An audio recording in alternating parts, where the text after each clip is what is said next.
Good morning all dear students, કેમ છો? મજામાં ને? ધોરણ 12 સાયન્સના બાયોલોજીના પ્રકરણ નંબર 7ના આજના લેક્ચરમાં આપ સૌનું સ્વાગત છે.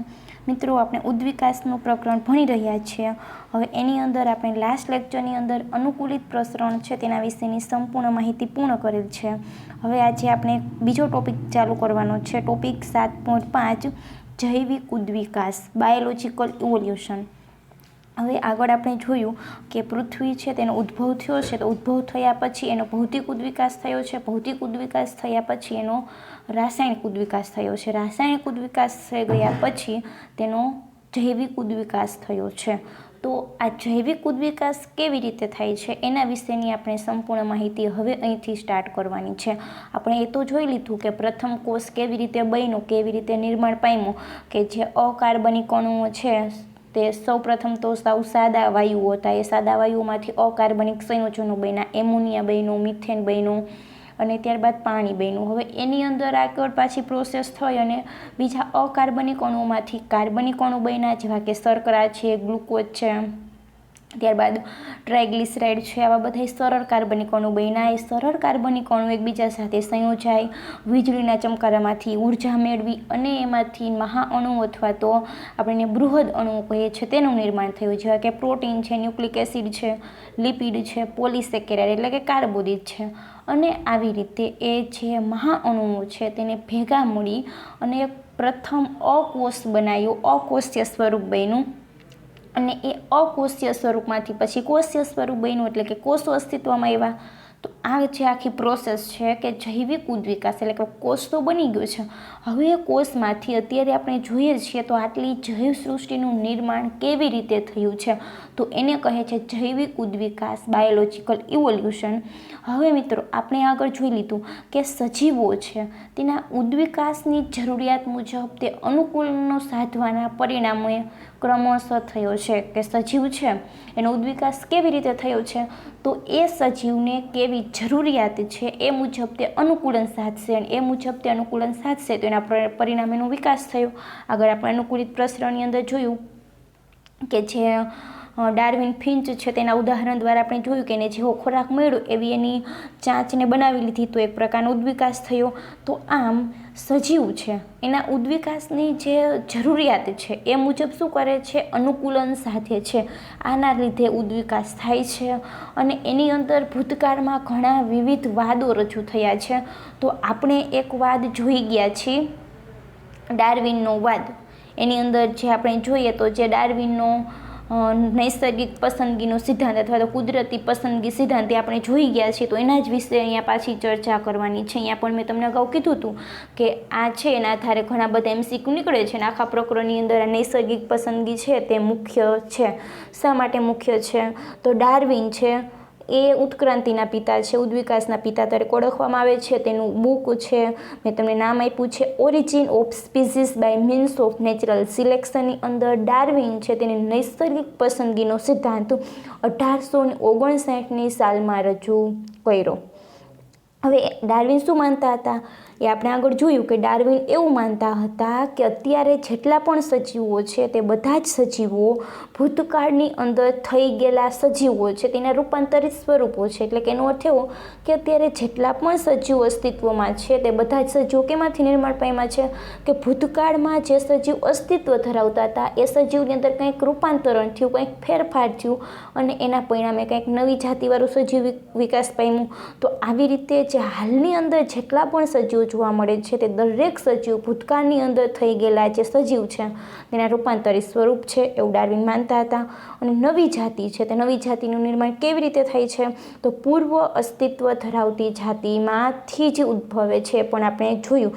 તો હવે ડાર્વિનવાદ છે એને જે ડાર્વિને જે વાદ આપ્યો એને ડાર્વિનવાદ કહે છે. તો ડાર્વિનવાદ કેના ઉપર આધાર રાખતો હતો, એક તો વિપુલ સંતતિ ઉપર આધાર રાખતો હતો, જીવન સંઘર્ષ અથવા તો અસ્તિત્વ માટેના સંઘર્ષ ઉપર આધાર રાખતો હતો અને નૈસર્ગિક પસંદગી અથવા તો યોગતમની ચિરંજીવિતા ઉપર આધાર રાખતો હતો અને ભિન્નતા ઉપર આધાર રાખતો હતો. તો હું શોર્ટની અંદર સમજાવી દઉં છું, ત્યારબાદ આપણે બુકમાંથી સમજવાની ટ્રાય કરશું, કારણ કે આગળ બધું જ સમજી ગયા છીએ. તો મિત્રો, વિપુલ સંપત્તિ એટલે શું? મેં અગાઉ કહી દીધું છે કે બધા સજીવો છે તેનો પ્રજનન દર ઊંચો હોય છે અને જો બધી જ સંતતિ જીવે, સાંભળજો હું શું કહું છું, જો બધા જ સજીવનો પ્રજનન દર ઊંચો હોય એટલે કે દરેક સજીવ શું કરશે? વધારે પ્રમાણમાં પ્રજનન કરશે, વધારે પ્રમાણમાં પ્રજનન કરશે અને એની બધી જ સંતતિ જીવતી હોય એટલે કે દરેક સંતતિ જીવે તો વસ્તી કેવી થઈ જાય છે? અકલ્પ્ય દરે વધી જાય છે અને દરેક જાતિના જે સજીવો છે એની જે નિશ્ચિત જીવન જરૂરિયાત હોય છે, કોઈ પણ જાતિ હોય, મનુષ્ય હોય, ગાય, ભેંસ કે વનસ્પતિ, કોઈ પણ જાતિ હોય, એને જીવન જીવવા માટે એને કોઈ નિશ્ચિત જરૂરિયાતની જરૂર પડે છે. બધા સજીવો પ્રજનન કરે, મોટી સંખ્યામાં સંતતિ ઉત્પન્ન કર્યા કરે તો પૃથ્વી છે એના વડે શું થાય? ઉભરાઈ જાય. પણ આવું થતું નથી. મોટા ભાગે આપણે જોવા જઈએ તો જે દરેક જાતિના સજીવો છે તે પેઢી દર પેઢી લગભગ એના એ જ રહે છે કે એની અંદર રોગ છે, ખોરાકનો અભાવ છે, અન્ય કુદરતી પરિબળ છે તેના માટે જવાબદાર છે. જો અત્યારે જો કે કોરોના વાયરસ આવ્યો છે તો ઘણા બધા લોકો મૃત્યુ પામે છે, તો આપણી જે માનવની વસ્તી છે તેમાં વધારો થતો નથી. એનો જે આમ તો વધારો થાય જ છે, પરંતુ જે અકલ્પ્ય દરે આપણે જોઈએ કે એટલો બધો વધારો થઈ જાય કે મનુષ્ય છે તેને રહેવાની કંઈ જગ્યા ના મળે, એટલો વધારો થતો નથી. બેલેન્સ જળવાઈ રહ્યું છે કે કોરોનાના કારણે ઘણા બધા લોકો મૃત્યુ પામ્યા, એના કારણે જે નવા સજીવ ઉત્પન્ન થશે તો એને રહેવા માટે પૂરતા સ્ત્રોતો મળી રહેશે. તો આમાં રોગ છે તેના દ્વારા જે વસ્તીના સભ્યો છે તેમાં ઘટાડો થાય છે. કોઈ એને ખોરાક ના મળે તો ત્યારે જો કે ભૂખથી પીડાતા ઘણા લોકો છે તે મૃત્યુ પામે છે. હું ખાલી મનુષ્યના ઉદાહરણ દ્વારા સમજાવું છું, આવું બધા સજીવની અંદર થાય છે. તો આમ ખોરાકના અભાવના કારણે અથવા તો અન્ય કોઈ કુદરતી પરિબળને કારણે ધરતીકંપ આવે, ભૂકંપ આવે, વાવાઝોડું આવે, પૂર આવે તો એના કારણે પણ ઘણા બધા લોકો મૃત્યુ પામે છે. તો આ બધા કારણ છે કે જેના કારણે દરેક જાતિ છે તેના સજીવો છે તેની વસ્તી છે તે પેઢી દર પેઢી એટલી ને એટલી જ રહે છે, એટલે કે એની અંદર વધારો થતો નથી. હવે જીવન સંઘર્ષ અથવા તો અસ્તિત્વ માટે સંઘર્ષ, તો એનો બીજો આધાર હતો. તો જીવન સંઘર્ષ એટલે શું? અસ્તિત્વ માટે સંઘર્ષ એટલે શું? તમારે MBBSની અંદર એડમિશન લેવું છે તો તમારે શું કરવું પડશે? તમારી જાતને કસવી પડશે. કેના માટે? તમારે એટલી બધી મહેનત કરવી પડશે, રાત અને દિવસ એની અંદર લાગી રહેવું પડશે, તો જ તમે શું કરી શકશો? સારા માર્ક્સ કવર કરી શકશો તો MBBSમાં એડમિશન મળશે. તો એને કહે છે જીવન સંઘર્ષ અથવા તો અસ્તિત્વ માટે સંઘર્ષ. જો તમે આખો દિવસ રખડો, સૂવો, જલસા કરો, ટીવી જુઓ, મોબાઈલ જુઓ, ગેમ્સ રમો અને કંઈ વાંચો નહીં અને તમને નીટમાં માર્ક્સ ના આવે તો તમને MBBSની એડમિશન ના મળે, તો તમે કાંઈ જીવન સંઘર્ષ કર્યો નહીં. જીવન સંઘર્ષ ના કર્યો એટલે MBBSની અંદર એડમિશન ના મળ્યું. જો તમે જીવન સંઘર્ષ કર્યો હો તો તમને MBBSમાં એડમિશન મળે. તો હવે જો અહીંયા મેં સિમ્પલ ઉદાહરણ દ્વારા સમજાવ્યું છે, દરેક સજીવની જીવન જરૂરી વસ્તુની સાથે થાય છે કે જો જીવન જરૂરી દ્રવ્ય છે તેની પ્રાપ્તિ એમ જ જીવન ટકાવવું છે તો એના માટે એવી જરૂરી સ્થિતિ યોગ્ય ન હોય તો સજીવો જીવી શકે નહીં. તમારે નીટની અંદર સારા માર્ક્સ લાવશો તો જ MBBSમાં એડમિશન મળશે. નીટની અંદર તમે 200 માર્ક્સ લઈ આવ્યા તો MBBSમાં એડમિશન મળશે નહીં. તો આમ કોઈ પણ સજીવ છે તેને જીવવું છે તો જીવવા માટે કેની જરૂર પડે છે? એના એવા જીવન જરૂરી દ્રવ્ય તેને પ્રાપ્ત થતા રહેવા જોઈએ તો જ એ સજીવ જીવી શકશે, નહીં તો તે જીવી શકશે નહીં. તો જીવન જરૂરી નૈસર્ગિક સ્ત્રોતો કેવા છે? મર્યાદિત છે. તમે અત્યારે જુઓ કે બાર સાયન્સની અંદર સ્ટુડન્ટની સંખ્યા 80-90 હશે તો સામે MBBSની સીટ કેટલી? 5000, 6000 એટલી જ હશે. હું ખાલી ઉદાહરણ આપું છું. તો 90,000ની સામે 5-6 હજાર સીટ છે તે સાવ ઓછી છે. તો સ્ત્રોત કેવો છે? મર્યાદિત છે. વાપરવાવાળા કેવા છે? વધારે છે. તો આમ નૈસર્ગિક સ્ત્રોતોનું પ્રમાણ કેવું છે? મર્યાદિત છે. તો મર્યાદિત પ્રમાણમાં જ હંમેશા હોય છે, ક્યારેય સ્ત્રોતો વિપુલ પ્રમાણમાં હોતા નથી. તો આમ કોઈ પણ વસવાટ છે તે કોઈ જાતિની અમુક જે નિશ્ચિત સંખ્યા છે એમાં સજીવને નિભાવવા માટે તે સક્ષમ હોય છે. હવે જો સ્ત્રોતો મર્યાદિત હોય, વાપરવાવાળા સજીવની સંખ્યા અમર્યાદિત હોય એટલે કે વધારે હોય, 5000 સીટ છે, સામે એડમિશન લેવાવાળા 90,000 છે, તો શું થશે? કોમ્પિટિશન થશે, સ્પર્ધા થશે. તો સ્વાભાવિક છે કે બધા સ્ત્રોતો બધાને મળતા નથી. 90,000ની MBBSમાં એડમિશન નહીં મળે. કેટલાને મળશે? 90,000માંથી ખાલી 5,000 વિદ્યાર્થીને જ MBBSની અંદર એડમિશન મળશે.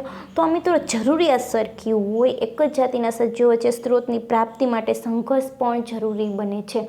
જરૂરિયાત સરખી છે તો શું થાય છે? સંઘર્ષ થાય છે. તમે શું કરશો? નીટની અંદર કોમ્પિટિશન કરશો. જો નીટમાં સારા માર્ક્સ આવશે, તમારો સંઘર્ષ સારો હશે તો MBBSની અંદર એડમિશન મળશે. તો આવો સંઘર્ષ છે તે અન્ય જાતિના સજીવો સાથે પણ થાય છે. આમ સજીવ છે અને પોતાનું અસ્તિત્વ ટકાવી રાખવા માટે, વૃદ્ધિ પામવા માટે અને પ્રજનન કરવા માટે શું કરવું પડે છે? સંઘર્ષ કરવો પડે છે. સંઘર્ષ કર્યા વગર ચિરંજીવ બની શકાતું નથી. તો આ સેકન્ડ પોઈન્ટ મેં સમજાવ્યું, જીવન સંઘર્ષ અથવા તો અસ્તિત્વ માટેનો સંઘર્ષ. થર્ડ પોઈન્ટ, નૈસર્ગિક પસંદગી અથવા તો યોગતમની ચિરંજીવિતા. તો હવે આપણને હવે તો મગજમાં બેસી જ ગયું. હું આઈ થિંક કે આ વસ્તુ ત્રીજી વાર રિપીટ કરું છું કે જ્યારે આપણે ડાર્વિનનો જે એક સિદ્ધાંત આવ્યો હતો આગળ, જ્યારે તે જહાજની અંદર સફર કરતા હતા અને જે અત્યારે આપણે નૈસર્ગિક પસંદગીનો સિદ્ધાંત સમજાયો ત્યારે મેં પણ આ સમજાયેલું છે. હું બીજી વાર પાછું રિપીટ કરું છું. તો નૈસર્ગિક પસંદગી અથવા તો યોગ્યતાની ચિરંજીવિતા એટલે શું? તો હવે આપણે એ વાત તો સ્પષ્ટ થઈ ગઈ છે કે સજીવો છે તે કોઈ પણ નિશ્ચિત સ્ત્રોત માટે સંઘર્ષમાં ઉતરશે ત્યારે કોઈકને મળશે, કોઈકને નહીં મળે. કંઈ 90,000ની MBBSની અંદર એડમિશન મળશે નહીં, અથવા તો મળે તો એને પૂરતા પ્રમાણમાં નહીં મળે. કોઈ સફળ પામશે અને કોઈ સફળ નહીં પામે. કોણ સફળ પામશે તેનો આધાર કોના ઉપર છે? કુદરત પર રહેલો છે. કુદરત છે કેને સફળ બનવા દેશે? કે જે સંઘર્ષની અંદર ઉતરશે એને, કે જે સંઘર્ષમાં સફળ થશે એને. તો જે સજીવો સફળ થશે એ જ સજીવો લાંબુ જીવશે અને પ્રજનન કરશે. પ્રજનન કરશે તો એની જે પેઢી છે તેને આગળ વધારી અને એના વારસાગત લક્ષણોને પેઢી દર પેઢી જાળવી રાખે છે. તો આ નૈસર્ગિક પસંદગી અથવા તો યોગતમની ચિરંજીવિતા થઈ. ફોર્થ પોઈન્ટ જોઈએ કે વેરિએશન, ભિન્નતા. હવે મિત્રો એક જ જાતિના સજીવોની વાત કરીએ તો એક સરખી હોતી નથી. આપણે બહુ બધું પ્રકરણ જોઈ ગયા છે મેન્ડલના જે બધા પ્રયોગો છે તેની અંદર, કે બધા જ સજીવો છે એક સરખા હોતા નથી. કોઈ એક જાતિના સજીવો વચ્ચેના લક્ષણોની અંદર શું જોવા મળે છે? વૈવિધ્ય જોવા મળે છે, ભિન્નતા જોવા મળે છે. કેના કારણે ભિન્નતા જોવા મળે છે? આપણને ખબર છે કે જનીનોના કારણે ભિન્નતા જોવા મળે છે, કે જનીન છે વારસાગત લક્ષણોના વાહક છે, તેની અંદર વેરિએશન છે, એના કારણે દરેક સજીવ એકબીજાથી કેવા છે? જુદા દેખાય છે. બહુ સારી રીતે આપણે ભણી ગયા છીએ. તો હવે મિત્રો કે સજીવો છે એના પર્યાવરણને અનુકૂળ થવા તે જીવન ગાળે છે અને પોતાના પર્યાવરણ છે તેને સૌથી તે વધારે પ્રમાણમાં સારો ઉપયોગ કરી શકે તેવા સજીવો છે પર્યાવરણની અંદર સફળ થાય છે. એટલે જે સજીવો એના પર્યાવરણની અંદર સેટ થઈ જશે એ જ સજીવો શું કરી શકશે? લાંબુ જીવી શકશે અને સફળ થશે. જો એ પર્યાવરણની અંદર સેટ નહીં થાય અને જો સફળ નહીં થાય તો શું થશે? તે નિષ્ફળ જશે અને પર્યાવરણનો તે સારો ઉપયોગ કરી શકશે નહીં. હવે ભિન્નતાઓ છે તે પર્યાવરણના ઉપયોગ માટે કાર્યક્ષમ હોય છે. કે ભિન્નતા એટલે કે જે લક્ષણની અંદર જે બદલાવ છે તે પર્યાવરણના ઉપયોગ કેવી રીતે કરવો એના માટે પણ તે કાર્યક્ષમ હોય છે. અને એ ભિન્નતા ધરાવતા સજીવો છે ને તે ટકી શકે છે ને ટકી જાય છે તો તે સફળ થાય છે. આપણે ડાર્વિન ફિન્ચનું જોયું કે જો એનું ચાંચનું રૂપાંતરણ જ ન થયું હોય તો ખાલી બીજા હારી ચાંચ જ રહી હોય, દાણા ખાય એવી ચાંચ રહી હોત અને રૂપાંતરણ ના થયું હોત તો એનો ખોરાક ના મળે તો શું થાત? કે મૃત્યુ પામે. બધાને તો પૂરતા પ્રમાણમાં મળશે નહીં, સ્ત્રોતો કેવા છે? મર્યાદિત છે એટલા માટે. પરંતુ એવું થયું નહીં. એને એમાં લક્ષણમાં શું કર્યું? કંઈક વેરિએશન કરાયું. એના લક્ષણમાં એને કંઈક ભિન્નતા લાવી કે એના કારણે એને નવું લક્ષણ વિકસાયું અને નવું લક્ષણ વિકસાયું તો એના કારણે તે શું થઈ? જીવી શકી. તો આમ મિત્રો કે ભિન્નતાઓ છે તે પર્યાવરણની અંદર ઉપયોગ માટે પણ કાર્યક્ષમ હોય છે અને ભિન્નતા ધરાવતા સજીવો સફળ રહીને ટકી શકે છે અને આ બાબતને જ આપણે યોગતમ ચિરંજીવિતા કહીએ છીએ. હવે આ પ્રકારે આપણે જોઈએ તો જે કુદરતી પસંદગી છે એની વિવિધતા છે તેનું પેઢી દર પેઢી સંચાલન કર્યા જ રાખે છે અને કુદરત સતત પરિવર્તનશીલ છે. કુદરત સ્થાયી નથી, તેની અંદર સતત ફેરફાર થાય જ છે. તેથી નૈસર્ગિક પસંદગી છે તેના જે વૈવિધ્ય પર પણ અસર બદલાતી રહે છે. આપણે જોઈએ તો ત્યારે પણ કુદરતની અંદર પરિવર્તન આવ્યા જ કરે છે. ક્યારેક કુદરત અપરિવર્તનશીલ છે નહીં, તે સતત બદલાતું જ રહે છે. એના કારણે નૈસર્ગિક પસંદગી થાય છે. નૈસર્ગિક પસંદગી થશે તો અલગ લક્ષણ ધરાવતા સજીવ ઉત્પન્ન થશે, અલગ લક્ષણ ધરાવતા સજીવ ઉત્પન્ન થશે તો સજીવની અંદર વૈવિધ્ય આવશે, જુદાપણું આવશે. તો આમ કાળક્રમે વૈવિધ્યની માત્રા એટલી બધી થઈ જાય કે મૂળ પિતૃથી અલગ પડી જાય અને નવી જાતિનું સર્જન કરે. તો મિત્રો તમે જુઓ કે પર્યાવરણ બદલાતું જ રહે અને એ સજીવની અંદર કંઈક ને કંઈક નવા લક્ષણો એડ થતા જાય અને એક સમય એવો આવે કે સજીવની અંદર એટલા બધા નવા લક્ષણ આવી ગયા છે, એટલું બધું જુદાપણું આવી ગયું છે કે એની મૂળ જાતિ હોય છે, એના મૂળ પિતૃ હોય છે, તેનાથી તદ્દન કેવું પડી જાય છે, અલગ પડી જાય છે અને એના પરિણામે તે શું કરે છે, નવી જાતિનું સર્જન કરે છે. તો આખી ડાર્વિનવાદની અંદર આ બધા ટોપિક આવે છે જે આપણે આ ભણવાના જ છે, પરંતુ આપણે કંઈ અલગથી આપેલા નથી, મેં તમને અલગથી કીધા છે. તો હવે મિત્રો ડાર્વિનવાદની પણ મર્યાદા છે, લિમિટેશન છે. કે શું લિમિટેશન છે? તો ડાર્વિનની સૌથી મોટી ત્રુટિ એ છે કે એને કીધું કે વિવિધતા સર્જાય છે, ભિન્નતા આવે છે, પરંતુ એ કેવી રીતે સર્જાય છે સમજાવી શક્યા નથી. એને કીધું કે લક્ષણો વારસાગત હોય છે, બરાબર. તો લક્ષણો વારસાગત હોય તો આપણને ખબર છે કે સ્વાભાવિક રીતે એ લક્ષણ માટેનો કોઈ જનીન હાજર હશે અને જનીનો છે તે વારસામાં કેવી રીતે ઉતરે છે તે પ્રક્રિયા સમજાવાય. તો વિવિધતા વારસાની અંદર કેવી રીતે આવે છે તે આપણે સમજી શકીએ છીએ અને પેઢી દર પેઢી કેવી રીતે જળવાય છે તે પણ સમજી શકાય છે. તો અહીંયા મિત્રો ડાર્વિન વૈજ્ઞાનિક છે, એ ડાર્વિન છે તે મેન્ડલ પછી આવ્યા. આપણે મેન્ડલ છે તે જનીન વિદ્યાના પિતા છે, જીનેટિક્સના ફાધર છે, ફાધર ઓફ જીનેટિક્સ મેન્ડલ. તો મેન્ડલ પહેલાં આવ્યા હતા. મેન્ડલે કહી દીધું હતું, શું કીધું હતું કે કોઈ પણ એક પેઢીમાંથી બીજી પેઢીની અંદર લક્ષણો જવાબદાર, જે લક્ષણો વારસામાં ઉતરે છે એના માટે જવાબદાર કોણ છે? જનીન છે અથવા તો કારકો છે. તો અહીંયા ડાર્વિન છે તે સમજાવી ના શક્યા કે વારસામાં વિવિધતા કેવી રીતે ઉત્પન્ન થાય છે તે. તો અત્યારે જોઈએ તો એવું થાય છે કે આ ડાર્વિને શા માટે મેન્ડલની વાતને અવગણી હશે? એ તો પહેલાં સંશોધન થઈ ગયું હતું. તો ડાર્વિને શા માટે આ મેન્ડલની વાતને અવગણી અને એના ઉપર કંઈ યોગ્ય ધ્યાન ના આપ્યું એમ? તો એટલા માટે આ એક એની મર્યાદા છે. તો આપણે જોઈએ કે આપણી બુકની અંદર શું આપેલું છે તે મેં તમને આખો સાર કહી દીધો છે. હવે આપણે બુકમાંથી જોઈએ તો સાચા અર્થમાં પ્રાકૃતિક પસંદગીથી પૃથ્વી ઉપર ઉદ્વિકાસ ત્યારે શરૂ થયો હશે કે જ્યારે વિવિધ ચયાપચય ક્ષમતા ધરાવતા સજીવોના કોષીય સ્વરૂપોની શરૂઆત થઈ હશે. અહીંયા બધા આપણે હશે જ શબ્દ આવશે, હતું ક્યાંય નહીં આવે. ભૂતકાળ છે તો પણ હશે જ આવશે, કારણ કે કોઈ સ્પેસિફિક નથી કે આવું થયું જ હતું એમ 100% ગેરંટી નથી, પરંતુ બધાની શું છે? ધારણા છે, પરિકલ્પના છે. તો હવે સાચા અર્થની અંદર જોઈએ તો પ્રાકૃતિક પસંદગી એટલે શું? હવે ખબર પડી ગઈ છે. હવે હું શબ્દ સમજાવીશ નહીં. હવે પ્રાકૃતિક પસંદગીથી પૃથ્વી પર ઉદ્વિકાસ ક્યારે શરૂ થયો હશે કે જ્યારે વિવિધ ચયાપચયિક ક્ષમતા ધરાવતા કોષીય સ્વરૂપની શરૂઆત થઈ હશે. એટલે કે જ્યારે એવા કોષો નિર્માણ પામ્યા હશે કે જેની અંદર ચયાપચય કરવાની ક્ષમતા હશે, ત્યાંથી જૈવિક ઉદ્વિકાસની શરૂઆત થઈ હશે. આગળ જોઈએ તો ઉદ્વિકાસ અંગેના ડાર્વિનવાદનો મૂળ સાર પ્રાકૃતિક પસંદગી છે.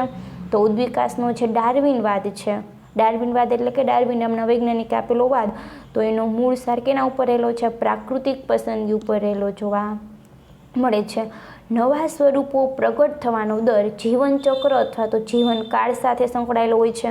હવે મિત્રો જો મેં તમને શા માટે આગળ આખું ભાષણ આપી દીધું બધું આખા ડાર્વિનનું અને પ્રાકૃતિક પસંદગી એટલે શું, નૈસર્ગિક પસંદગી એટલે શું, એટલા માટે આપી દીધું કે હવે અહીંયા એ શબ્દ રિપીટ થાય તો હવે તમને ખબર પડી જાય કે પ્રાકૃતિક પસંદગી શું છે તે, એટલે મારે ઘડીએ વળીએ તમને સમજાવવાની જરૂર ના પડે. તો આ મિત્રો કે જે ઉદ્વિકાસ છે તેનો જે ડાર્વિનવાદ છે તે કેના ઉપર આધાર રાખે છે? પ્રાકૃતિક પસંદગી ઉપર આધાર રાખે છે. નવા સ્વરૂપો પ્રગટ થવાનો દર, બરોબર યાદ રાખજો, આ સ્ટેટમેન્ટ પણ IMP છે કે નવા સ્વરૂપ પ્રગટ થવાનો દર જીવનચક્ર અથવા તો જીવનકાળ સાથે સંકળાયેલ છે. એની લાઈફ સ્પાન સાથે સંકળાયેલું છે કે એની જીવન અવધિ કેટલી છે. તો એક જે નવું સ્વરૂપ પ્રગટ થાય છે, નવું સ્વરૂપ નિર્માણ પામે છે, તો નવું સ્વરૂપ નિર્માણ પામવાનો જે દર છે એ કેની સાથે સંકળાયેલું છે કે સજીવ છે તેનું જીવન કેટલું લાંબુ છે એના સાથે સંકળાયેલો છે અને એના જીવનચક્ર સાથે. તો હવે મિત્રો ઉદાહરણ આપેલું છે, ઝડપથી વિભાજન પામતા સૂક્ષ્મજીવો ઊંચી ગુણક્ષમતા ધરાવે છે. હવે આપણે જુઓ કે બેક્ટેરિયા છે તે 20 મિનિટની અંદર એકમાંથી બે થઈ જાય છે. ઓકે, બેક્ટેરિયા 20 મિનિટમાં એકમાંથી બે થઈ જાય છે. તો આમ એનું કદ પણ નાનું છે અને એનું જે જીવનકાળ છે તે પણ કેવો છે, સાવ ટૂંકો છે, 20 મિનિટ જ. એ મૃત્યુ નથી પામતા, પરંતુ એકમાંથી બે બની જાય છે, તો આપણે એમ કહીએ કે એનું જીવનકાળ અથવા તેનું જીવનચક્ર કેટલું છે, 20 મિનિટનું છે. તો એ ઝડપથી વિભાજન પામે છે. તો આ ઝડપથી વિભાજન પામતા જે સજીવો છે તેની ગુણન ક્ષમતા એટલે કે એની સંતતિમાં વધારો થવાની ક્ષમતા પણ ઊંચી જશે. આપણને ખબર છે કે મનુષ્યને એક સજીવમાંથી બીજો સજીવ ઉત્પન્ન કરવા માટે 9 મહિનાનો સમય લાગે છે, પરંતુ બેક્ટેરિયા છે તે કેટલી ટાઈમમાં કરી દે છે, ફક્ત 20 મિનિટમાં. એ 9 મહિના ક્યારે, કે જ્યારે ફલન થઈ ગયું છે ત્યારબાદ. બાકી તો આમ જોવા જઈએ તો પહેલાં તો બાલ્યાવસ્થા આવે, પછી એની કિશોરાવસ્થા આવે, જુવેનાઇલ તબક્કો આવે, જુવેનાઇલ તબક્કા પછી જ્યારે પુખ્તાવસ્થાએ પહોંચશે, અંડકોષ અને શુક્રકોષનું સર્જન કરવાની એમાં કેપેસિટી આવશે, એના પ્રજનકોષનું નિર્માણ થશે, પછી તે એનામાંથી બીજો નવો સજીવ ઉત્પન્ન કરવા માટે સક્ષમ થશે. તો કેટલું બધું લાંબુ ડ્યુરેશન છે. બધું બેક્ટેરિયા કામ કેટલી સમયમાં પૂરું કરે છે, 20 મિનિટમાં. તો આમ જે બેક્ટેરિયા છે તે ઝડપથી વિભાજન પામે છે, તો એની ગુણક્ષમતા પણ કેવી હશે, ઊંચી હશે, અને કલાકોમાં લાખોની સંખ્યા તે પ્રાપ્ત કરે છે. તો કલાકોની સંખ્યામાં તે લાખોની સંખ્યામાં તે વધી જાય છે. તો હવે અહીંયા એક ઉદાહરણ આપ્યું છે કે આપેલા માધ્યમમાં વૃદ્ધિ પામતા બેક્ટેરિયાની એક વસાહત, ધારો કે એ ખાદ્ય ઘટકોનો ઉપયોગ કરવાની ક્ષમતાના સંદર્ભે વિવિધતા ધરાવે છે. પહેલાં આપણી રીતના સમજી લઈએ, પછી બુકમાંથી સમજીએ. મિત્રો કે એક પેટ્રી પ્લેટ લેવાની છે. પેટ્રી પ્લેટ એટલે કે જે બેક્ટેરિયા છે તેને જે ગ્રો કરવા માટેની એક પ્લેટ આવે છે તે. હવે એ પેટ્રી પ્લેટ છે તેની અંદર આપણે ખોરાક નાખવાનો છે, કેમ કે બેક્ટેરિયાને ખાવા માટે કેની જરૂર પડશે, ખોરાકની જરૂર પડશે. હવે એ પેટ્રી પ્લેટ છે એની અંદર શું આપણે એડ કરવાનું છે, ખોરાક એડ કરવાનું છે. હવે ખોરાક એડ કરશું, શા માટે, કારણ કે બેક્ટેરિયા છે તેને ખાવા માટે ખોરાકની જરૂર પડશે. હવે મિત્રો કે આ જે પ્લેટ છે તેની અંદર ધારો કે એ નામના બેક્ટેરિયા છે, જે બેક્ટેરિયા ગ્રો થાય છે, જે બેક્ટેરિયા ઉગે છે તે એ નામના બેક્ટેરિયા છે.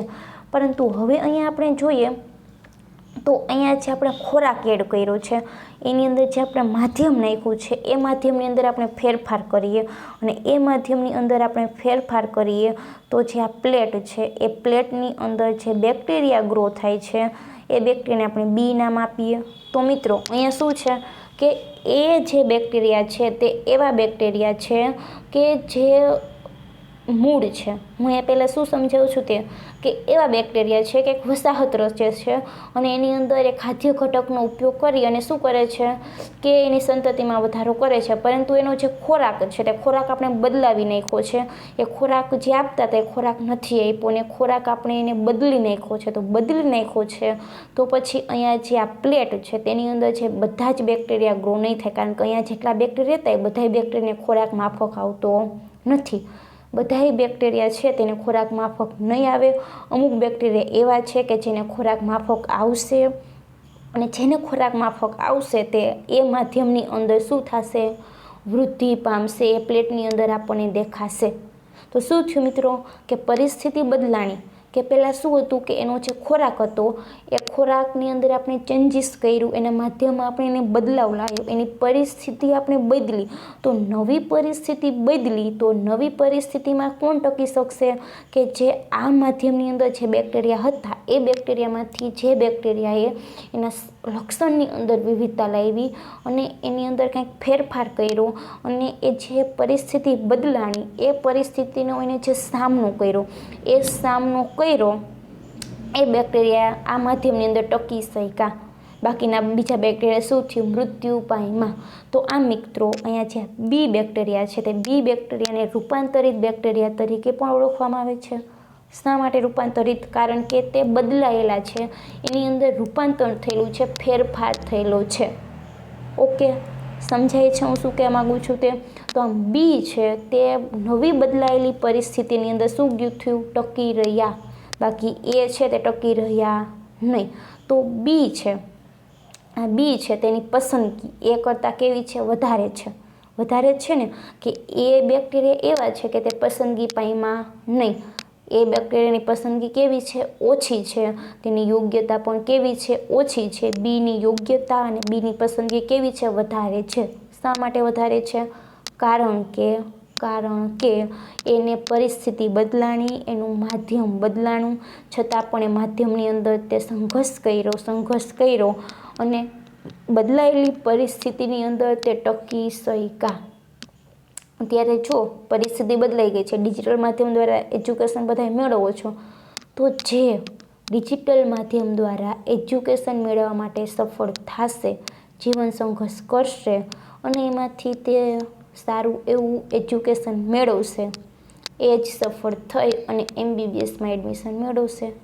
બાકી જે ડિજિટલ માધ્યમમાં નહીં મેળવે એજ્યુકેશન, લેક્ચર ચાલુ હોય, મગજ ક્યાંય આટા મારતું હોય, વિડીયો ચાલુ મૂકીને ક્યાંય રખડવા જતા હોય, એક જગ્યાએ કોન્સન્ટ્રેશન રાખીને ના ભણતા હોય, તો શું થાય? એને કાંઈ સંઘર્ષ કર્યો, તો જ્યાં છે ત્યાં ને ત્યાં રહેશે. એક સમય એવો આવશે કે એની પસંદગી જ નહીં થાય. તો આમ એ બેક્ટેરિયા એવા છે કે જે તમારામાંથી અમુક હશે એના જેવા ક્યાંક ને જગ્યાએ રહીએ છે, આપણે થાય તો કાંઈ ફેર પડે નહીં. અને બી એવા છે કે જે વધારે એક્ટિવ છે, કે ડાયરેક્ટ જે પરિસ્થિતિ બદલાય છે તેનો સામનો કરે છે અને પરિસ્થિતિનો જે સામનો કરે છે અને એના કારણે તે સફળ થાય છે. તો મિત્રો, હવે આ ઉદાહરણ આપણે કેનું આપ્યું કે એ બેક્ટેરિયાનું આપ્યું. તો આ બી બેક્ટેરિયા એક નવી જાત હશે કે જે કેમાંથી નિર્માણ પામી? આ એમાંથી નિર્માણ પામી. તો હવે એ કરતાં બી કેવી છે? ભિન્ન છે, જુદી છે. તો આમ મિત્રો, અહીંયા બેક્ટેરિયાની અંદર આપણે જોઈએ તો આપણે ઝડપથી આ 3-4 દિવસમાં અથવા તો અઠવાડિયાની અંદર આપણને પરિણામ મળી જાય છે. થોડાક જ દિવસની અંદર આપણે બેક્ટેરિયાની અંદર આ પરિણામ મેળવી શકીએ છીએ. પરંતુ મેં જેમ તમને વાત કરી, મનુષ્ય છે, પક્ષી છે, વિહંગ છે, મરઘી છે કે મત્સ્ય છે, આની આપણે વાત કરીએ તો એ તો અબજો કોષોના બનેલા છે. તો દરેક કોષો છે તેને રૂપાંતરિત થવા માટે 5-6 દિવસમાં એનું રૂપાંતરણ થશે નહીં, 1-2 વર્ષમાં રૂપાંતરણ થશે નહીં. એને એક જાતિમાંથી બીજી જાતિની અંદર રૂપાંતરણ થવા માટે લાખો અબજો વર્ષની જરૂર પડે છે, કારણ કે એનો જીવનકાળ જ વર્ષોનો છે. જ્યારે અહીંયા બેક્ટેરિયાનો જીવનકાળ કેટલો છે? 20 મિનિટનો જ છે. અને એની કમ્પેરિઝનમાં જે આ પૃષ્ઠવંશી પ્રાણીઓ છે તેનો જીવનકાળ વર્ષોનો છે. અહીંયા તો બેક્ટેરિયા 20 મિનિટમાં 1માંથી 2 બનાવે છે. વિચારો કે મનુષ્યને 1માંથી 2 બનાવવા માટે કેટલો સમય લાગશે? કે પ્રથમ તો તે જન્મ લેશે ત્યારે પુખ્તાવસ્થાએ પહોંચશે ત્યારે જ્યારે તે માતા પિતા માટે કેપેબલ બની શકશે. મોસ્ટલી 15થી 16 વર્ષની ઉંમરે તે માતા પિતા માટે કેપેબલ બની શકશે. ત્યાર પછી પ્રજનનનું કાર્ય કરે, પ્રજનન દ્વારા નવી સંતતિ બનાવે. તો આમ કેટલો ટાઈમ લાગશે? તો આમ મિત્રો, કે જે બેક્ટેરિયા છે તેની અંદર આપણે આ રિઝલ્ટ તરત જ જોઈ શકીએ છીએ, પરંતુ જે ઉચ્ચ કક્ષાના સજીવો છે તેની અંદર નવી જાતિ છે, તેના નિર્માણ માટે ઘણો બધો વર્ષ લાગે છે. થોડાક જ દિવસમાં એનું નિર્માણ થતું નથી. તો હવે આપણે જોઈએ કે અહીંયા બુકની અંદર શું આપેલું છે. હવે જો કે આપેલા માધ્યમમાં વૃદ્ધિ પામતા બેક્ટેરિયા એક વસાહત, ધારો કે એ છે, તે ખાદ્ય ઘટકનો ઉપયોગ કરવાની ક્ષમતાના સંદર્ભમાં શું ધરાવે છે? વિવિધતા ધરાવે છે. હવે શું કર્યું કે માધ્યમના બંધારણમાં ફેરફાર કરવામાં આવે છે. બંધારણમાં ફેરફાર કર્યું, બંધારણ બદલી નાખ્યું, તો વસ્તીના ફક્ત એ જ ભાગ બાકી રહે છે. ધારો કે બી, કે જે નવી બદલાયેલી પરિસ્થિતિમાં ટકી રહ્યા હોય. તો માધ્યમની અંદર આપણે ફેરફાર કરીએ છીએ, તો માધ્યમમાં ફેરફાર કરવાથી કોણ બાકી રહે છે? એ જ બાકી રહે છે કે જે નવી બદલાયેલી પરિસ્થિતિની અંદર ટકી શક્યા. તો કોણ ટકી શક્યા? આપણે ખાલી બી ધારી લીધું છે, તો ધારો કે બી ટકી શક્યા. તો એક નિશ્ચિત સમય એટલે કે અવધિ દરમિયાન આ વસ્તીનું ભિન્ન રૂપ બીજા કરતાં વધશે, નવી જાતિઓ તરીકે અસ્તિત્વમાં આવશે. અને આવું થોડાક દિવસોમાં જ થાય છે. હવે બી જાતિ શું થઈ ગઈ? બની ગઈ છે, નવી જાતિ બની ગઈ છે. હવે કોઈ નિશ્ચિત સમય એટલે કે નિશ્ચિત અવધિ દરમિયાન હવે એ જે બી બન્યા છે તે ફરીથી પ્રજનન કરશે, 1માંથી 2 બનાવશે. તો વસ્તીનું જે ભિન્ન સ્વરૂપ એટલે કે જે જુદા પ્રકારનું સ્વરૂપ છે એ કરતાં અલગ છે, એનું પ્રમાણ વધશે. તો એના કારણે નવી જાતિઓ છે તેનું શું થાય છે? અસ્તિત્વમાં આવે છે. અને આ જે આખી પ્રોસેસ થોડાક જ દિવસોની અંદર થાય છે. પણ આ જ બાબત જ્યારે મત્સ્ય કે મરઘી માટે લાગુ પડે ત્યારે તેમાં લાખો વર્ષો લાગે છે, કારણ કે તેનો જીવનકાળ વર્ષોનો હોય છે. આવ્યું ને?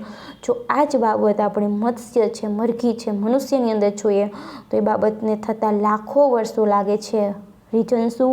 એનો જીવનકાળ કેટલો છે? વર્ષોનો જોવા મળે છે. એટલે તો અહીં આપણે કહી શકીએ કે બીની યોગ્યતા એ કરતાં નવી પરિસ્થિતિ નીચે વધુ સારી છે. તો જે બી જાતિ છે તે વધારે પ્રમાણમાં યોગ્ય છે કેની સાપેક્ષમાં? એ કરતાં. ક્યાં? તો જે નવી પરિસ્થિતિ બની છે તેની સાપેક્ષમાં. તો અત્યારે જે વિદ્યાર્થીઓને ડિજિટલ માધ્યમ ફાવે છે તો એ વધારે યોગ્ય હશે. આપણે એમ કહી શકીએ તેની યોગ્યતા સારી છે જેને નથી ફાવતું એના કરતાં. તો પ્રકૃતિ યોગ્યતમને જ પસંદ કરે છે. પ્રકૃતિ કેને પસંદ કરે છે? યોગ્યતમને. જેની અંદર ફિટનેસ હશે એને જ, જે સંઘર્ષની અંદર ઉતરી શકશે એને. યાદ રાખવું જરૂરી છે કે કહેવાતી યોગ્યતાઓ લાક્ષણિકતા પર આધારિત રાખે છે કે જે વારસાગત હોય છે. શું કહે છે કે અહીંયા આપણે યાદ રાખવું જરૂરી છે કે જે યોગ્યતા છે, કે આપણે જે યોગ્યતા કહીએ છીએ તે કેના ઉપર આધાર રાખે છે? લાક્ષણિકતાઓ પર આધાર રાખે છે. અને લાક્ષણિકતા કેવી હોય છે? વારસાગત હોય છે. આથી પસંદગી અને ઉદ્વિકાસ પામવા માટે જનનિક આધાર હોવો જોઈએ. એટલે કે આપણે પસંદગી અને ઉદ્વિકાસ પામવું છે તેના માટે કેનો આધાર હોવો જોઈએ? જનનિક આધાર હોવો જોઈએ. કારણ કે લક્ષણો કેના દ્વારા અભિવ્યક્ત થાય છે? જનીન દ્વારા. યાદ કરો 5મું પ્રકરણ, 6ઠું પ્રકરણ, કે કોઈ પણ લક્ષણ માટેના જનીનો કેવા હોય છે? નિશ્ચિત હોય છે, ચોક્કસ હોય છે. અને દરેક લક્ષણ છે એના માટેનું જનીન હાજર જ હોય છે.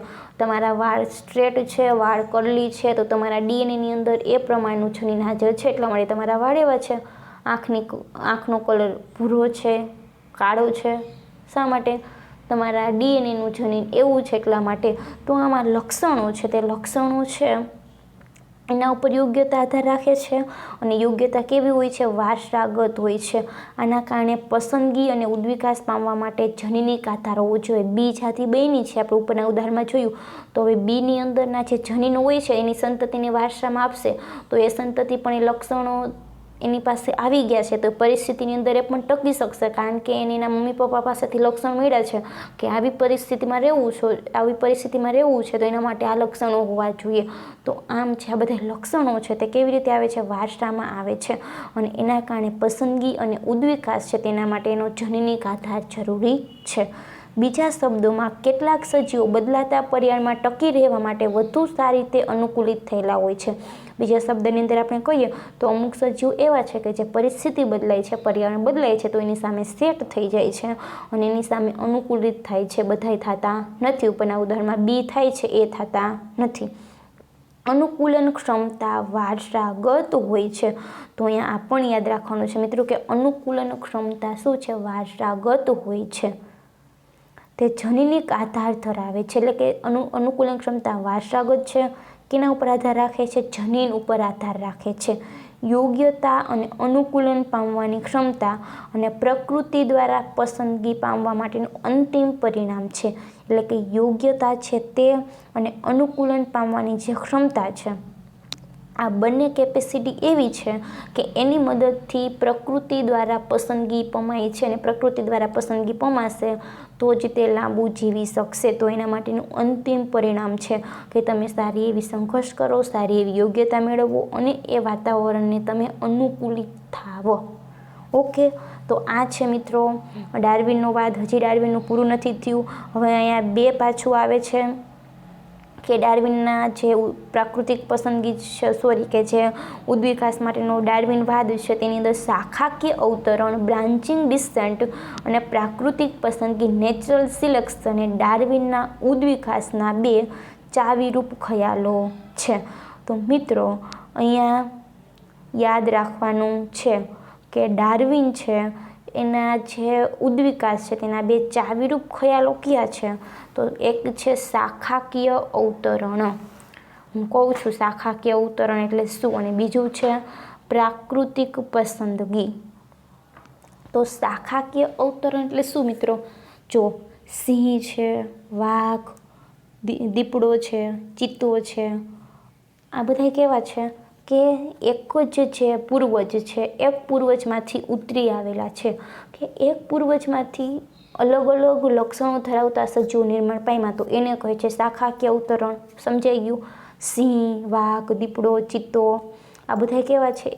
એક જ પૂર્વજમાંથી આવેલા સભ્યો છે.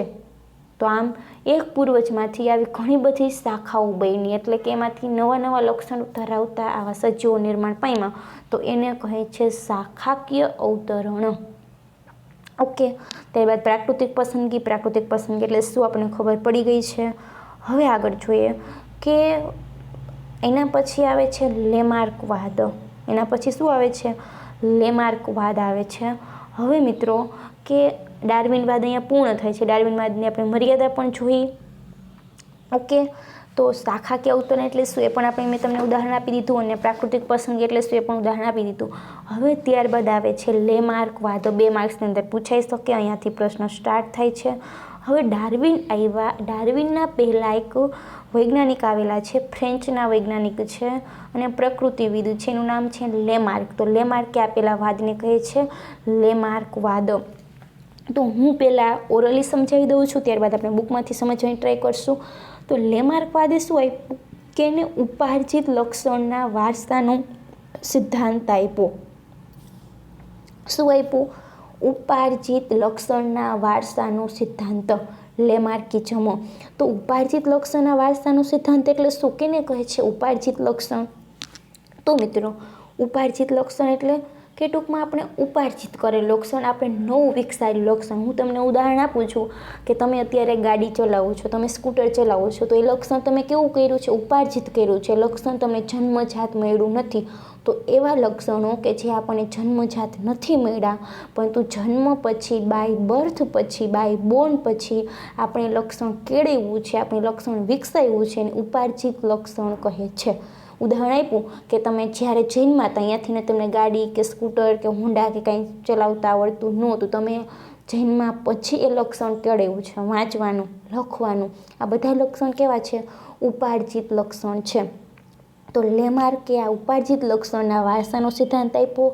હવે એના મુખ્ય મુદ્દાની આપણે વાત કરીએ તો લેમાર્કે એવું કીધું કે સજીવો છે તેના અંગો સતત કદમાં વધારો કરતા હોય છે.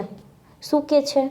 કે સજીવો અને તેના અંગો સતત કદમાં વધારો કરે છે. પહેલો મુદ્દો હું અહીંયા પહેલાં મુદ્દા બોલીશ અને પછી એની ત્રુટિ છે તે બોલીશ. તેને પહેલો મુદ્દો શું આપ્યો? કે સજીવો તેના કદમાં સતત વધારો કરે છે. ઓકે, અંગ અને કદની અંદર બેમાં વધારો કરે છે. બીજો મુદ્દો આપ્યો કે પર્યાવરણના દબાણ હેઠળ અંગોનો વિકાસ સર્જાય છે અને જળવાય છે. એટલે કે પર્યાવરણનું દબાણ આપણા ઉપર કેવું છે, પર્યાવરણ આપણને કેવી રીતે દબાણ કરે છે, કેવી રીતે પ્રેશર કરે છે, એના આધારે અંગોનો વિકાસ સર્જાય છે અને એ પ્રમાણનો વિકાસ જળવાય છે. તેનું પણ ઉદાહરણ આપીશ આગળ. પહેલાં હું પોઈન્ટ કહી દઉં, ત્યારબાદ એને ચોથો મુદ્દો આપ્યો કે જે અંગોનો વપરાશ સતત થતો રહે ને એનો વિકાસ પણ સતત થાય છે, અને જેનો ન વપરાશ થાય એ અંગો ક્રમશઃ નિષ્ક્રિય થઈ જાય છે, અદૃશ્ય થઈ જાય છે. તો એને ચોથો મુદ્દો આપ્યો. ત્રીજો મુદ્દો, ચોથો મુદ્દો એ આપ્યો કે આમ કોઈ પણ સજીવ જે લક્ષણ ઉપાર્જિત કરે છે એની સંતતિને વારસામાં મળે છે, અને આ પ્રકારે લક્ષણો છે તેનો વિકાસ પેઢી દર પેઢી વધતો કે ઘટતો જાય છે. પરંતુ આના લેમાર્કવાદ છે તેના એકય મુદ્દાને સ્વીકારવામાં આવેલા નથી. શા માટે? તો લેમાર્કે શું કીધું કે સજીવ અને તેના અંગો સતત કદ વધારો કરતા હોય છે. તો એ કિસ્સો આપણે જોવા જઈએ તો અમુક કિસ્સાની અંદર એક કિસ્સો સાચો પડે છે, અમુક વાતમાં તે ખોટો પડે છે. ક્યાં ખોટો પડે છે? તો આપણે જોઈએ કે ઘોડા અને હાથીની બાબતની અંદર લેમાર્ક એવું કહે છે કે તે સાચો છે, પરંતુ તે સપુષ્પી વનસ્પતિમાં સાચો નથી એવું કહે છે. છોડ અને ક્ષુપનું કદ કેવું છે? નાનું છે. અને વૃક્ષ છે તે કેવું છે કે બહુ બધું આદિ છે, એટલે કે જૂનું છે, છતાં પણ એનું કદ કેવું છે? મોટું છે. એટલે કે લેમાર્કે કીધું કે સજીવો છે તે અને એના અંગો છે તેના સતત કદમાં વધારો કરતા હોય છે. તો મિત્રો પ્રાણીઓની અંદર સતત વધારો નથી થતો, વનસ્પતિની અંદર વધારો થાય છે. સપુષ્પી વનસ્પતિની આપણે વાત કરીએ તો એની અંદર દ્વિતીય વૃદ્ધિ થાય છે અને એ સતત એના અંગમાં અને કદમાં વધારો કરતા રહે છે. તો આમ પહેલો મુદ્દો શું છે? અમુક કિસ્સામાં સાચો પડે છે, અમુક કિસ્સામાં ખોટો પડે છે. ત્યારબાદ આગળ જોવા જઈએ એને બીજું શું કીધું કે પર્યાવરણના દબાણ હેઠળ તેનો અંગોનો વિકાસ સર્જાય છે અને જળવાય છે.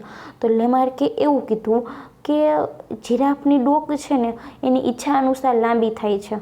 એટલે એને એવું કીધું કે જીરાફ છે ને એને પહેલાં ખોરાક ખાવા માટે પાંદડા ખાતા હતા, તો પાંદડા ખાવા માટે એ ઊંચા પાંદડા ખાવા માટે ઊંચાઈ રહેલા પાંદડા છે તેને ખાવા માટે તે સતત એની ડોકને શું કરતા હતા, ઊંચી કરતા હતા. તો સતત આવી રીતે એની ડોકને ઊંચી કર્યા જ ગયા. તો એક સમય એવો આપ્યો કે જીરાફની ડોક લાંબી થઈ ગઈ. તો મિત્રો એવું થાય નહીં. આપણે જેવું ઈચ્છીએ એવું લક્ષણ આપણને મળે નહીં. તો એનો એ પણ મુદ્દો ખોટો છે કે પર્યાવરણના દબાણ હેઠળ અંગોનો વિકાસ સર્જાય છે અને જળવાય છે, એવું થતું નથી. તો અત્યારે બધા લોકો એવું જ કરે કે જેને જેવું જોવે છે લક્ષણ મેળવી લે. તો આ બીજો મુદ્દો પણ ખોટો છે. એને એવું કીધું કે જીરાફની ડોક કેવી રીતે લાંબી થઈ છે. તો જીરાફ છે ને ઊંચાઈ રહેલા પાંદડા છે તે ખાય છે, તો ખાવા માટે એની ડોકને ઊંચી કરે છે, તો સતત ઊંચી કરે છે, ટૂંકમાં લાંબી કરે છે. તો આમ એક સમય એવો આવ્યો કે જીરાફની ડોક લાંબી થઈ ગઈ. પરંતુ આવી રીતે જે સજીવ ઈચ્છે એવી રીતે એના અંગો બને નહીં અને જીરાફની ડોક એની ઈચ્છા અનુસાર લાંબી થાય પણ નહીં. ત્યારબાદ એને શું કીધું કે જે અંગો છે તેનો વપરાશ વધારે પ્રમાણમાં થાય, સતત થાય. ઓકે, જે અંગોનો વપરાશ સતત થાય એ અંગોનો વિકાસ પણ થાય અને જે અંગો ન વપરાય તે નિષ્ક્રિય પણ થઈ જાય, એટલે કે અદૃશ્ય થાય છે. તો એ મુદ્દો આપણે જોવા જઈએ તો તે થોડોક આંશિક રીતે સાચો જણાય છે. કેવી રીતે? તો આપણે જોઈએ તો આપણે સતત વપરાશ કરીએ તો સ્નાયુ વિકાસ થાય છે. આપણે સતત વપરાશ કરવાથી આપણા સ્નાયુનો વિકાસ થાય છે, સાચું છે. અને જે સાપની અંદર એના ઉપાંગનો તે ઉપયોગ નથી કરતો, એટલા માટે તે સાપની અંદર ઉપાંગ વિહીન અવસ્થા જોવા મળે છે. એટલે કે સાપ ઉપાંગ વિહીન થઈ ગયું કારણ કે એના ઉપાંગનો ઉપયોગ ના કર્યો, એટલે તો અહીંયા પણ સાચો છે.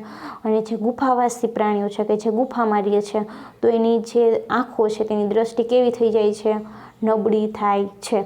તો આ મુદ્દો આ કિસ્સાની અંદર સાચો છે, છતાં પણ એમાં અમુક કે ભૂલો કાઢી છે કે બધું ખૂબ વાંચે તો એ વ્યક્તિની આંખો મોટી થતી નથી કે આંખો તેજસ્વી પણ થતી નથી.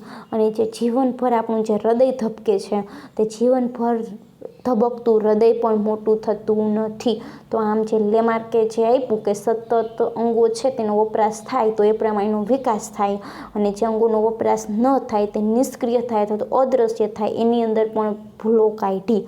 અમુક કિસ્સામાં તે સાચો છે. કયા કિસ્સામાં સાચો છે? તો સ્નાયુ સતત વપરાશથી સ્નાયુ વિકાસ સાધી શકાય છે. સાપની અંદર ઉપાંગનો ઉપયોગ નથી કરતો એટલે કે તે ઉપાંગ વિહીન જોવા મળે છે. ગુફાવાસી પ્રાણીઓની આંખો નબળી છે. આ બધા એના ઉદાહરણ છે. પરંતુ સતત વપરાશથી અંગોનો વિકાસ થાય જરૂરી નથી. આપણે જોઈએ તો ખૂબ વાંચે એની આંખો મોટી નથી થતી, તેજસ્વી નથી થતી. તો જે વધારે બોલે તો એની જીભ લાંબી થઈ જાય એવું થાય ને, એવું થતું નથી. અને આપણે જોઈએ તો આપણું હૃદય જીવનભર ધબકે છે, તો આ જીવનભર ધબકતું હૃદય છે તે પણ ક્યારેય મોટું થતું નથી. અને એને બીજું કીધું કે આવી રીતે કોઈ સજીવ કોઈ લક્ષણ ઉપાર્જિત કરે છે, એટલે કે જન્મ પછી લક્ષણ તે ઉપાર્જિત કરે છે તો એની સંતતિને વારસામાં મળે છે. અને આ પ્રમાણે લક્ષણનો વિકાસ પેઢી દર પેઢી વધતો કે ઘટતો જાય છે. તો આ વિધાન પણ ખોટું છે મિત્રો. કે આપણે જોઈએ કોઈના વાંકડિયા વાળ હોય છે તો એ વાંકડિયા વાળ ધરાવતી જે વ્યક્તિ છે તે પ્રજનન કરશે અને એની સંતતિ હશે એ વાંકડિયા વાળવાળી જશે. તો એ વાંકડિયા વાળવાળી જે વ્યક્તિ છે એને સ્ટ્રેટ વાળ કરાવ્યા કૃત્રિમ રીતે, બરાબર. હવે વાંકડિયા વાળમાંથી તેને સ્ટ્રેટ લાઈન કરાવી નાખ્યા છે તો હવે એની સંતતિની અંદર એ લક્ષણ નહીં આવે. એની અંદર તો લક્ષણ કેવું હશે કે એની અંદર તો વાંકડિયા વાળવાળું જ હશે. તો એના દ્વારા ઉત્પન્ન થતી જે સંતતિ છે તે વાંકડિયા વાળવાળી જ જન્મશે, સ્ટ્રેટ વાળવાળી જન્મશે નહીં. કારણ કે સ્ટ્રેટ વાળ તો એને શું કર્યું છે, ઉપાર્જિત કરેલું લક્ષણ છે. એવું નથી કે જેના મમ્મી પપ્પાને ગાડી આવડતી એના છોકરાને ગાડી આવડે જ એવું જરૂરી નથી. કારણ કે બધા લક્ષણ ઉપાર્જિત કરેલા છે. ઉપાર્જિત કરેલા લક્ષણ ક્યારેય વારસામાં મળતા નથી. લક્ષણ ઉપાર્જિત કરેલા ક્યારેય વારસામાં મળતા નથી. આમ લેમાર્કવાદ છે તે સંપૂર્ણપણે ખોટો છે અને ઉપાર્જિત લક્ષણો વારસામાં ઉતરે છે એ માનવું પણ કેવું છે, મુશ્કેલ છે. એટલે લેમાર્કવાદ કોઈ સ્વીકાર્યો નથી. 2 માર્ક્સની અંદર આવે તો એક પેરેગ્રાફ લખવાનો છે. અહીંયાથી સ્ટાર્ટ થશે કે ડાર્વિનના પહેલાં ફ્રેન્ચ પ્રકૃતિવિદ લેમાર્કે કહ્યું કે સજીવ સ્વરૂપનો ઉદ્વિકાસ થયો. એને એ જ કીધું કે સજીવના સ્વરૂપનો શું થયું, ઉદ્વિકાસ થયો, પરંતુ તે અંગોના ઉપયોગ અને બિન ઉપયોગ દ્વારા સંચાલિત થયો. તો અહીંયા પણ યાદ રાખવાનું મિત્રો કે લેમાર્કે સજીવનો ઉદ્વિકાસ કેના આધારે થયો, શું સમજાય તો અંગોના ઉપયોગ ઉપર અને અંગોના બિન ઉપયોગ ઉપર. ડાર્વિને શાખાકીય ઉત્તર અને પ્રાકૃતિક પસંદગી ઉપર, તો એને જીરાફનું ઉદાહરણ આપ્યું. એને શું કર્યું કે જેમાં ઊંચા વૃક્ષોને ખાવા યોગ્ય પર્ણો મેળવવા માટે તેની ગરદનની લંબાઈમાં વધારે અનુકૂલિત થયા. મેં આખું ઉદાહરણ આપી દીધું કેવી રીતે એ સમજાવી દીધું છે. તો આ લાંબી ગરદનનું ઉપાર્જિત લક્ષણ તેની અનુગામી પેઢીઓને પ્રદાન કર્યું અને વર્ષો બાદ જીરાફે ધીરે ધીરે લાંબી ગરદન પ્રાપ્ત કરી. જો કે આ અનુમાન પર કોઈ વિશ્વાસ કરતું નથી. 2 માર્ક્સમાં પૂછાય, સાવ સહેલું છે મિત્રો. કે એને શું કીધું કે લેમાર્કે એવું કીધું કે જે જીરાફ છે તેને ઊંચાઈ વૃક્ષના પાંદડા ખાવાતા, તો પાંદડા ખાવા માટે એની ગરદન છે તેની લંબાઈ વધારતો ગયો અને એના કારણે એની ગરદન છે તે લાંબી થઈ ગઈ. નામીને ઉપાર્જિત લક્ષણ મેળવ્યું અને ઉપાર્જિત લક્ષણ એની અનુગામી પેઢીને આપ્યું અને એના કારણે જીરાફની ડોક ધીરે ધીરે લાંબી થઈ ગઈ, પરંતુ કોઈ સ્વીકારતું નથી. તો અહીંયા મિત્રો ડાર્વિનવાદ અને લેમાર્કવાદ પૂર્ણ થાય છે. હજી આપણે જૈવિક ઉદ્વિકાસની અંદર બાકી છે, એ આપણે નેક્સ્ટ લેક્ચરની અંદર જોશું. આજે અહીંયા સુધીનું રાખીએ. આ બધું જ સારી રીતે તૈયાર કરવાનું છે મિત્રો. લેમાર્કવાદની અંદર મેં જે તમને પોઈન્ટ કીધા છે, જે 4 પોઈન્ટ કીધા છે તે બાજુમાં સાઈડમાં લખી લેજો. તો સારી એવી તૈયારી માટે all the best wishes. Have a nice day. Thank you so much.